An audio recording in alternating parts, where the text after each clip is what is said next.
Top tip number 2 is, what are you going to do after you've had this baby? There is no realisation in modern culture about what an extraordinary and overwhelming experience childbirth is. It's an enormous physical experience, and it's an enormous emotional experience. It's exhausting and it just blows your mind. You need to recover from it. And I would suggest that you go to bed for 10 to 14 days after you've had your baby. So one of the arrangements you make before you have your baby is someone to look after you, someone to cook your lunch, someone to make you drinks, someone to do the washing.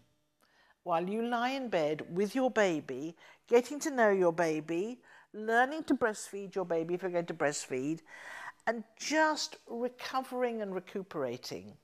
See, physically you need to recover. You've been through something as physically arduous as running a marathon. You need to recover physically. You need to find your place in the world again, because you're a different person. You used to be a single woman, now you're a mother. Completely different kettle of fish. If this is your second baby, you need time to integrate this baby into the family. If you're in bed, your little child is being looked after by your partner or granny or your friend or somebody like that, it gives the little child a chance to get to know what life's like with a little sister or little brother. You're in bed, so you're different. When the mother's in bed, the granny will be allowed to put the child's coat on or blow his nose or wipe his bottom. But if you're around in the sitting room, your little child will want you to do everything. So distance yourself. Get into bed with your baby. Now you're perfectly accessible to your toddler. The toddler can come upstairs or go into your bedroom, snuggle in bed with you, have a story, have a song, watch a DVD together. So you can do lots of cuddly things with your first child, but you're going to be a bit boring as well.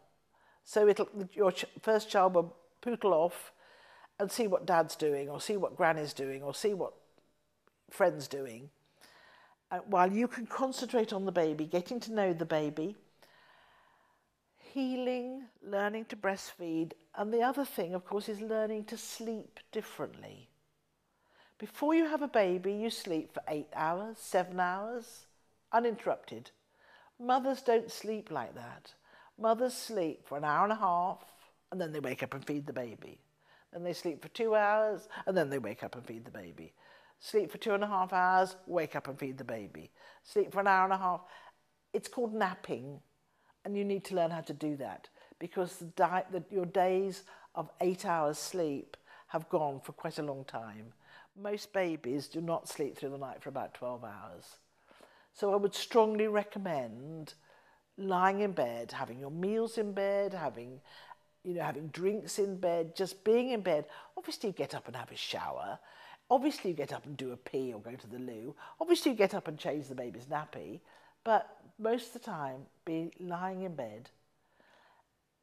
And you'll find that time, sometimes called the baby moon, is like a honeymoon.